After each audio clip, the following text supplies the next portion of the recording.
Hello, everybody. It's good to see you and welcome to our first session in our Astrology and Oils course.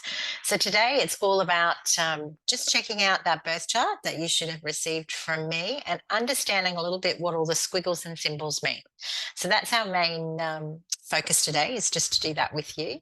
This video should be included in a lovely email that you receive that's got all sorts of cheat sheets on it. So don't stress when I start to talk about all these weird and wonderful symbols and things. You'll be able to have a look at those and digest all of the information that we talk about today. Really, this is about getting you comfortable with just looking at that chart and starting to understand what those squiggles and circles mean. Once we get to the end of today's session, there's a little bit of homework that you'll see on your email, so we'll talk about that at the end. But it's supposed to be pleasurable and to get you really a little bit more comfy with your chart before we dig right in the next section when we get towards our first full moon together. So I'm going to share my chart with you today, and it's going to look a little different to yours, but there's information that we'll have on it that's similar, and we can talk through the different parts of it and get you comfy. So let me just share that little baby on my screen with you today.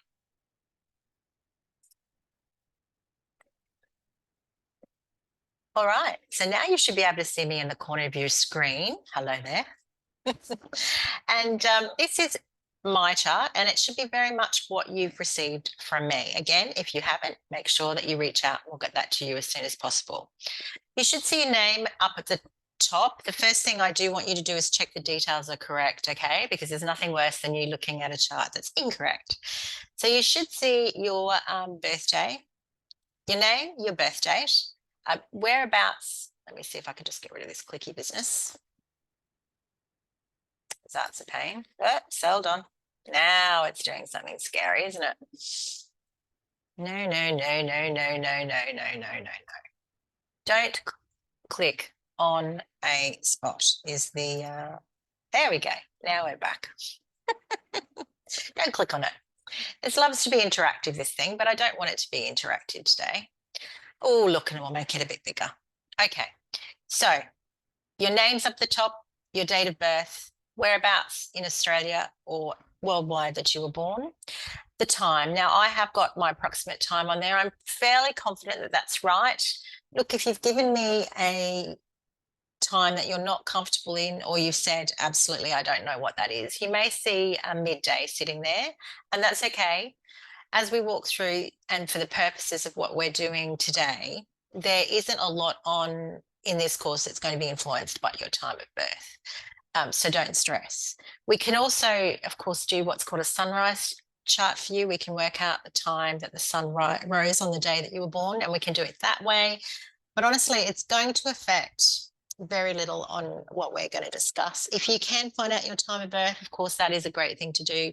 And if you do find out while we're in the middle of this course, just reach out and I'll retweak your birth chart for you. So once you've checked all this information is correct, great. It's then going to tell us that it's a natal chart. So that just means it's your birth chart. So this is the chart at the time and place and date of your birth and where the planets and bits and pieces were at that exact moment of you coming into this world. It's going to tell you what your sun sign is. Now, we should all, I imagine, be well familiar with our sun sign, because that is the zodiac sign that's been assigned to us since we started to play in the world of astrology. And we were reading those lovely little star sign reviews, or horoscopes, I should say, in the girly magazines that we're growing up with, you know, little Cleo and Dolly and whatever, or in the back of the paper. So that's the sign that's kind of been attributed to you since you stepped into the world of astrology. The interesting thing that I learned not so long ago is that, of course, that isn't all that's in your chart. There's so much more, and we are really going to scratch the surfaces of it in this course. But we will at least know by the end of this what zodiac signs are influencing all of our planets in our main birth chart. And in doing so, you're going to, if you're like me, realize that, yeah, my sun sign, Cancer, does vibrate with me, and I'm slap bang in the middle of that particular sign. So when there's things in my life that don't, or I'm reacting in ways that don't feel very Cancerian, I always think, well, what's going on? Was I really, am I really that sign? This doesn't make sense. But knowing what other signs and planets are influencing you and your personality and your character can really start to color in that whole way of looking at your astrological chart. And we'll go through a little bit of that as we go through. So the ascendant, well, that's your rising sign, and mine just happens to be Aries. That's the main thing that's going to be affected by the time that you've popped into your chart. So if you're reading about your rising sign, your ascendant, and that doesn't make sense to you, then that's where we start to think, well, is that birth time correct? And we can do a bit of tweaking around that. And I'll talk about a little bit more about that in a moment. So when you're looking at this chart itself, it's got some wheels of different colors and some squiggly lines. And in that chart, there's lots of diagrammical kind of representation of different things that we'll go through. Then towards the bottom, you'll find that there's a list. And this list is really good to refer back to, especially when you're not familiar with the signs of the zodiac, the symbols, and the symbols for planets. So this can really help us in that way. So I tend to go up and down like a yo-yo. You will see that I have got a few more asteroids in the chart that I plotted for myself here. You should be going all the way down to Chiron. You will probably not have Ceres, Pallas, Juno, and Vesta in your particular chart at this minute. That is something that we can pursue later on, but we're going to keep it nice and simple and just look at your main celestial bodies when we go through this particular program. So when we look up at this giant blue wheel, what are we looking at? Let's look, I'm going to actually take from the outside in and look at each layer step by step. This outer blue is an interesting baby. So what you're seeing here is the east, west, north, interestingly, and south aspects when you were born. And what do I mean by that? When you look at this circle, you'll notice when you're looking at the planets, you can't see Earth anywhere because Earth is right here in the center. The whole purpose of this chart is looking at the sky based on where you were, where it all was, from your position in Earth at the center at the time, place, date of your birth. So when you're looking out, it's a representation of various things from that perspective. What we're looking at here is where the rising sun was at the point of your birth, and the rest of the chart is kind of orientating itself around that eastern point. The rising sun, or the ascendant, we know that for me, that's in Aries. So this little crazy symbol must be the Aries symbol. And it's one of what we call the big three.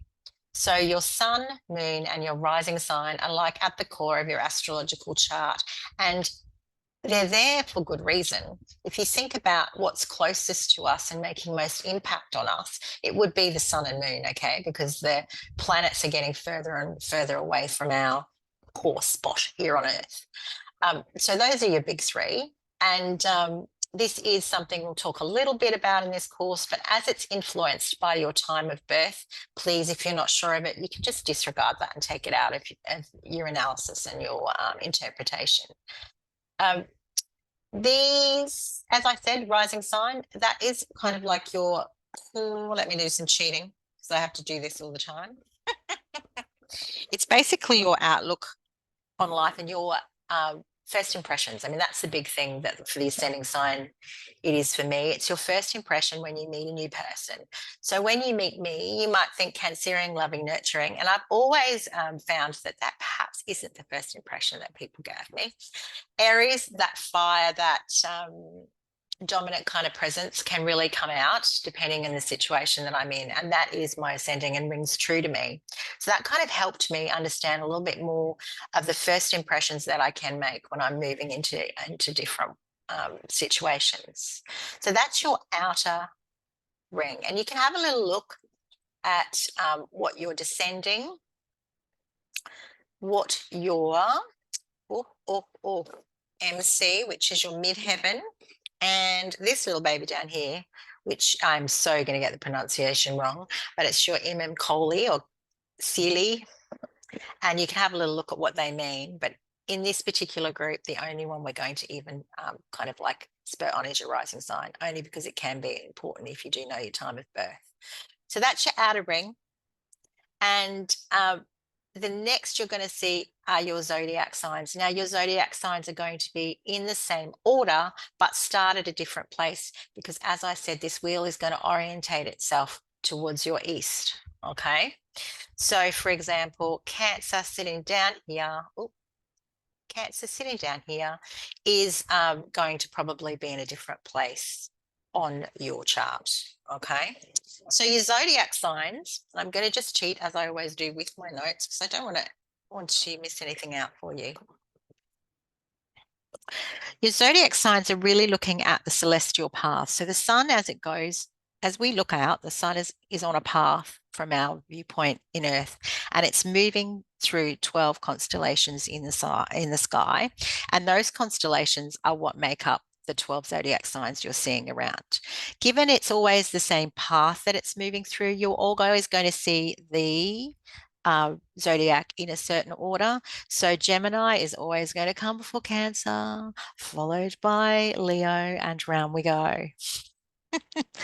So you'll always see the same 12, just they will start in your chart in a different position. Hope that makes sense. Now, the 12 constellations all come with their own energies. All right. So in a cheat sheet, I've got listed for you the 12 zodiac in the natural order that they come. So from, I'm not even trying to guess, but basically just in the normal order that you would see them in a chart. And the dominant energy for each of those zodiacs is included there for you to have a little look at. Of course, you're going to be familiar with your sun sign, but it's interesting to look at the others because you're going to become much more aware of the others as you go through each session with me because your planets are going to be sitting in different zodiacs. Often we only look at the others, don't we, of our main partner when we meet someone new, when we have a baby, but you're actually going to be looking at them with relationship to yourself. So that's a little bit different. So that's this little ring, and you can see that it's basically cut up into 12 equal slices of a pie. Your next ring is tracking where at the time of your birth the planets were sitting. So I'm a Cancerian sun, so guess what? Here she is sitting right slap in the middle is our sun, my sun, sitting in Cancer.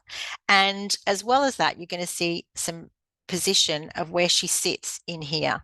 Now, that's numbers important for us only when we've got planets basically sitting on top of each other, because on our chart, they're going to want to draw a symbol and they can't really draw two symbols sitting on top of each other. So don't think that the symbol is the distance between. You're going to be wanting to look at your numbers, if that makes sense.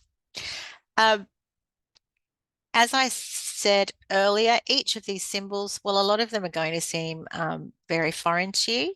The sun and the moon are probably the absolute easiest that you're ever going to know. And I just happen to be a Gemini moon. But down here, it's going to tell you the answer. So it's telling me that my sun is sitting at number 11, Cancer, and yay presto, this is its degree. And my moon, it's a Gemini, this is its degree. So this is beautiful. It's starting to tell me all it is. Now, this is also a great order because it's also giving us the general order that we go through, because as I said earlier, we've got the big three, which are sun, moon, and a rising sign. Depending on the distance that the planets are from us, kind of then reflects how that planet is going to influence us on a daily basis, if that makes sense. And we will go down that path and dig into that a little deeper as we look into each of the planets. One of the things a lot of us will hear about are, of course, Mercury and retrogrades. Mercury whizzes around us a lot faster than the other planets that you see in the list. So we get 3 to 4 Mercury retrogrades every year. So it's always good to understand where your Mercury sits. If I look at my Mercury, it's telling me that it also happens to sit in Cancer, and there it is sitting there. You'll find that your Mercury is often the same as your star sign or one either side. So it's quite easy to find, and it's a good one to keep an eye on. So there are zodiacs. So what else is going on in here? Well, you can see that in these inner wheels, we've got these numbers and we've got different chunks. These are actually the 12 houses of the zodiac, which are little houses of the chart, I should say, not of the zodiac, which are different to our zodiac signs and a different slice. Each of these houses actually represent a part of our life rather than a part of our personality. Each of these planets are showing a different part of our personality or character and are then influenced by the zodiac sign that they sit in, if that makes sense. These houses are actually parts of our life, and each house represents a different part. So, for example, the 10th house, I do believe, represents ambition, career. And you can see that I have absolutely no planets sitting in that particular house. That's not a bad thing. All of us will have houses without planets, any of our major constellations sitting in there. There's just the maths, you just can't have one in every one. That's not just how it works.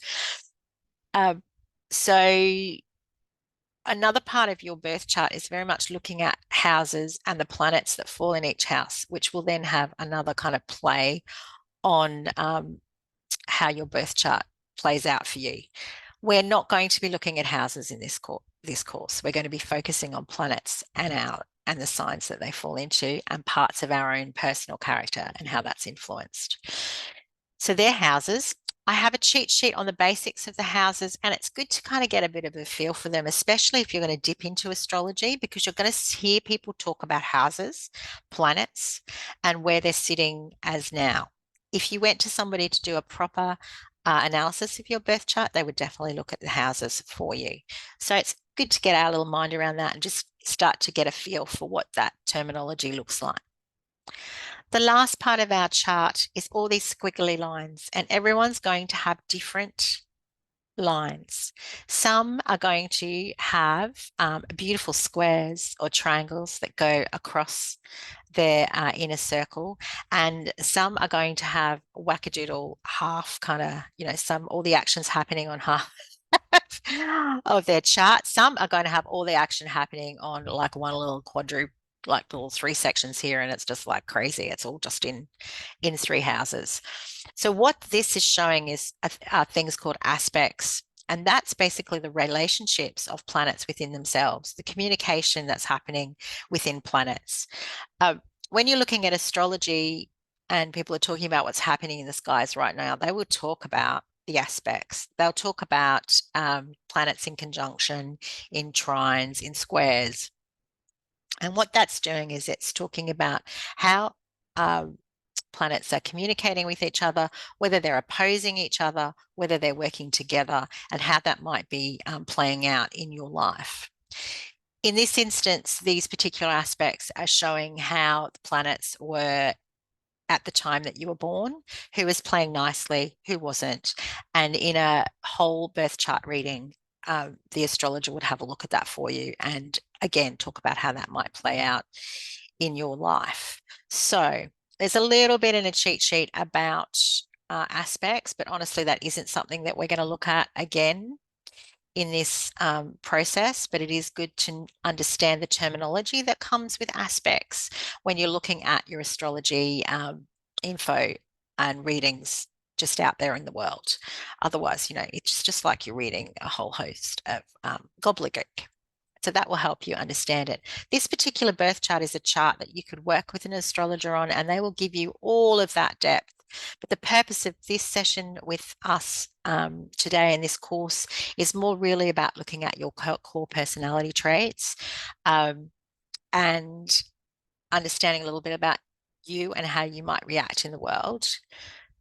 Looking at when you can get out of balance, in particular when a particular planet goes retrograde, or we are looking at full moons, the cycles of the moons, eclipses in our sun sign, and how to recognize that we might be out of balance and how we can support ourselves to really harness the energies that are around us at that time, bring us back into a place where we can work with our astrological profile in our life rather than just be a little bit at sea with it, if that makes sense.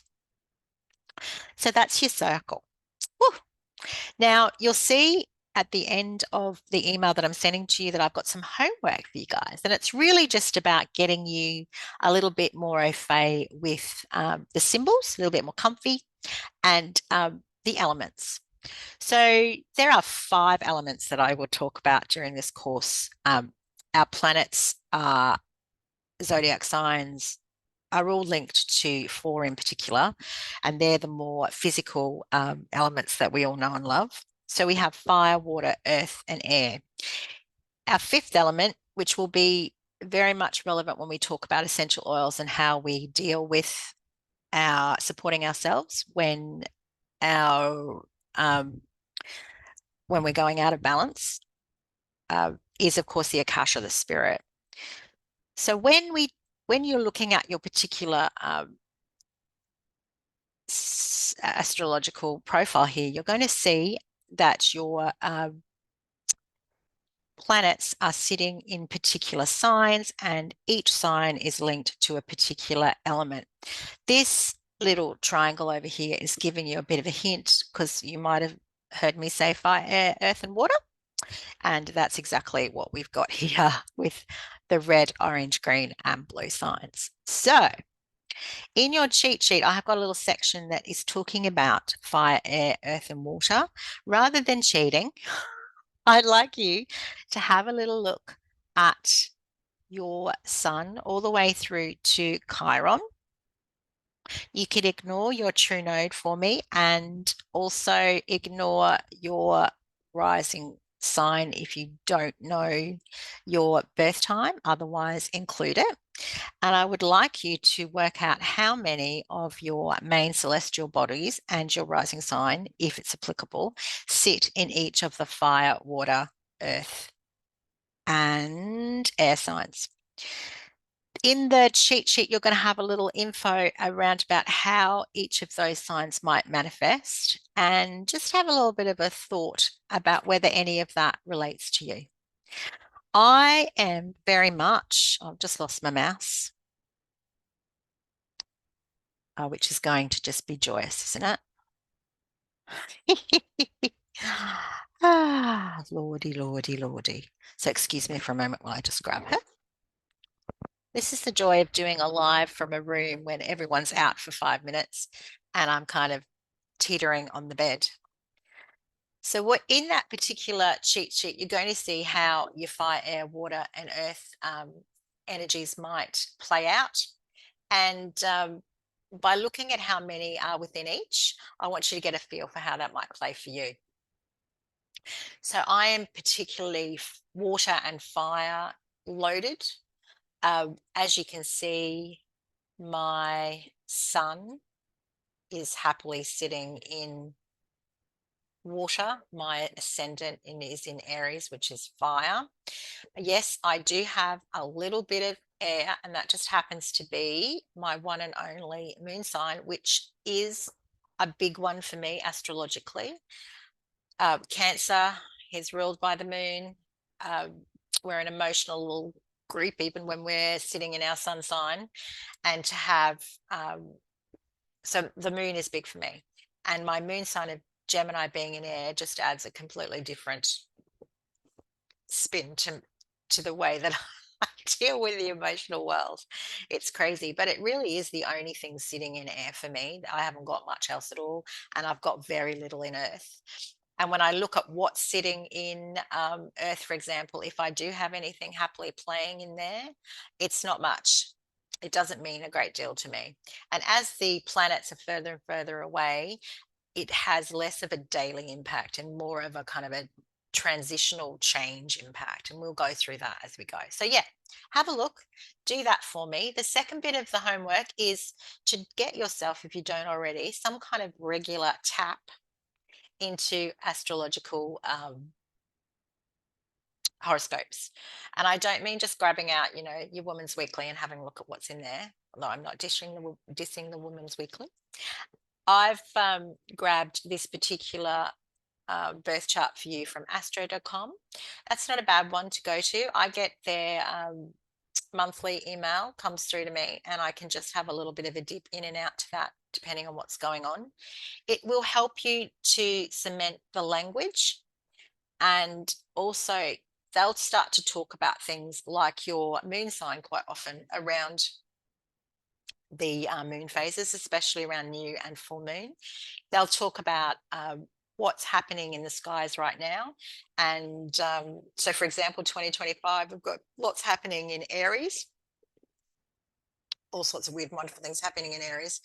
And one of the things that has come through is to understand how that Aries action might manifest in your life today, is to have a look at what you've got sitting in Aries. Is there anything in particular that might be there that could be influenced? And I do have a couple of things going on in Aries, not only my ascendant sign.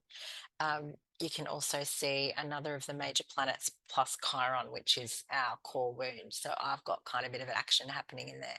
But it'll help you kind of just start to hear the language play out a little bit more. And also will give you hints as to, oh, maybe I'll go into my birth chart and see where that particular planet is, or what that particular zodiac sign, what that might be affecting. And it'll just get you a little bit more au fait with that. Okay, guys. Well, I think that's enough for session one. I hope that gives you a little bit more comfort in taking a look at the birth chart and just getting a bit of a feel for it and a bit of understanding on how that works. I'm going to come back to you for our next session toward the first full moon.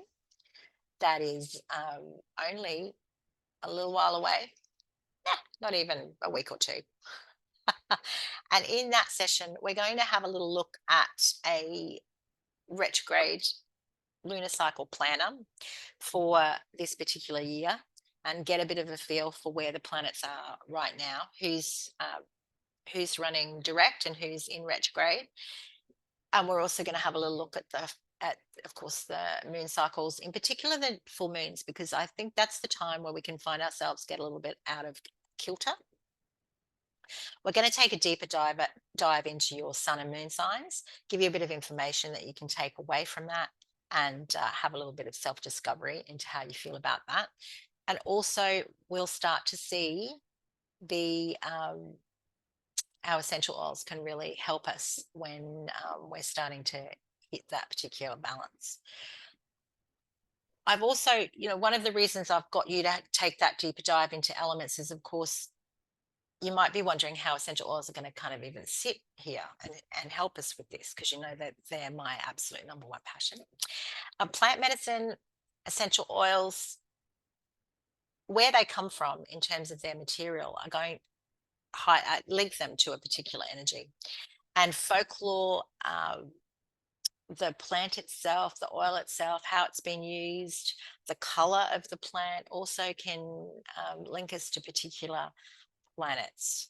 So we're going to use that information as we look at each of our signs and each of our planets to try and weave what oils might be useful to us in there.